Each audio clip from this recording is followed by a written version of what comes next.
نن ورځ بیا نړۍ کې مهم تازه واقعې او پیښې ثبت شوي دي.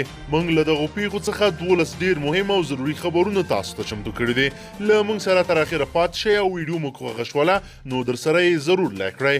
درنو لیدونکو السلام علیکم، وخت مو پخیر. د پاکستان پوځ په یوې اعلامیې کې ویلي دي چې نن ورځ ګجرات کې یوه جیټ جنګي الوتکه لوېدلې ده. د پوځ په خبرپاڼه کې د الوتکې د لوېدلو لامل نه دی په ګوته شوی.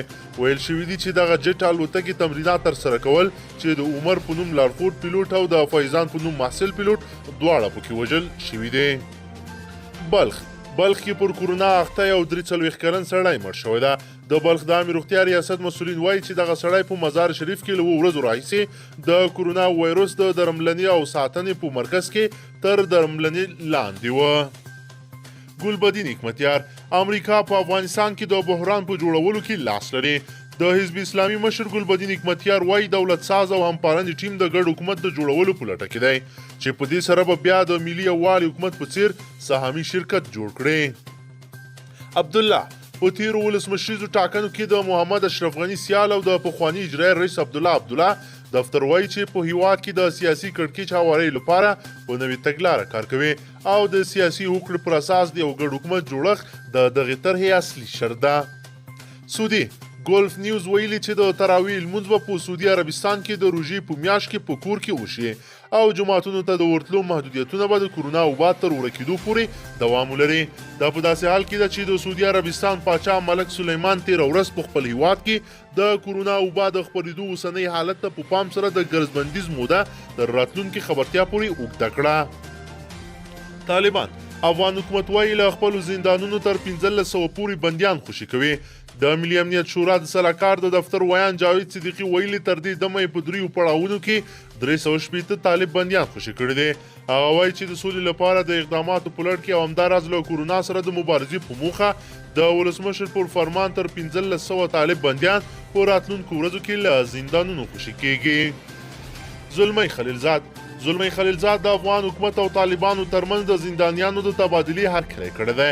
د افغان سولې لپاره د امریکا د بهرنیو چارو وزارت ځانګړی استازی زلمی خلیلزاد ویلي دا یو مهم ګام دی چې په دې توګه به دواړه لوري سولې ته نږدې او تاوتریخوالی کم شي. خلیلزاد پر طالبانو او افغان حکومت غږ کړی چې د سولې هوکړې ټاکل شوو موخو ته د رسیدو لپاره دې هڅې ګړندۍ کړي. خوشحال سادات کورنیو چارو وزارت پخوانی امنیتي معین مل پاسوال خوشحال سادات د عامه ساتنې د ملي تصدۍ د عمومي رئیس په توګه خپله دنده پیل کړه. نوموړی نن د ملي امنیت سلاکار ډاکټر حمدالله محب له لوري د عامه ساتنې د ملي تصدۍ د عمومي رئیس په توګه د دغې تصدۍ کارکوونکو ته معرفي شو. ایران وایي افغان سیاسیونو ته پکار ده چې په دې سختو شرایطو کې سره متحد شي. د ایران د بهرنیو چارو وزیر جواد ظریف د هیواد د بهرنیو چارو له سرپرست وزیر حنیف اتمر سره ټلیفوني خبرې کړې دي.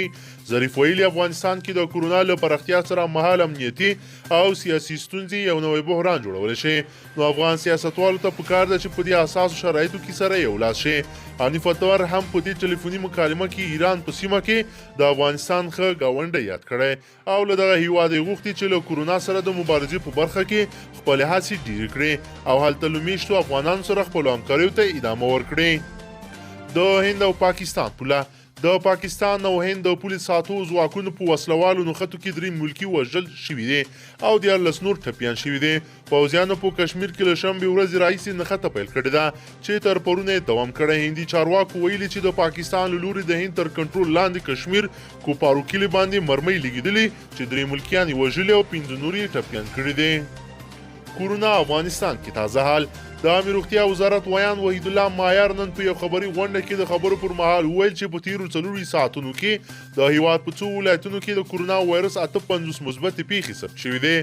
د په خبره په دغه پیښو کې 28 په کندهار، 14 پیښې په کابل، 7 پیښې په هلمند، 6 پیښې په نیمروز، 3 په تخار او یو مثبته پیښه په کندوز ولایت کې ثبت شوې ده.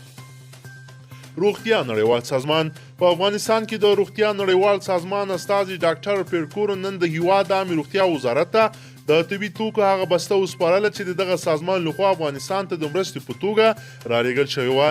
په دې طبي توکو کې 10,000 محافظتي او 12,000 د کورونا وایرس تشخیص کیټونه شامل دي. د امیر روغتیا وزیر فیروز الدین فیروز له دې سازمان څخه د مننې ترڅنګ ویل یا طبي توکي کولی شي په لومړي خط کې د پرتو ډاکټرانو او ګڼ شمېر عام افغانانو ژوند وژغوري. درنو لیدونکو که چیرې غواړئ چې ورته تازه او مهمو پیښو څخه ځان ډېر ژر او په لنډو کې خبر کړئ زموږ چینل د سره سبسکرایب کړئ او ویډیو د سره حتما لایک کړئ. تر بلې ویډیو مو په لوی رب سپارمه.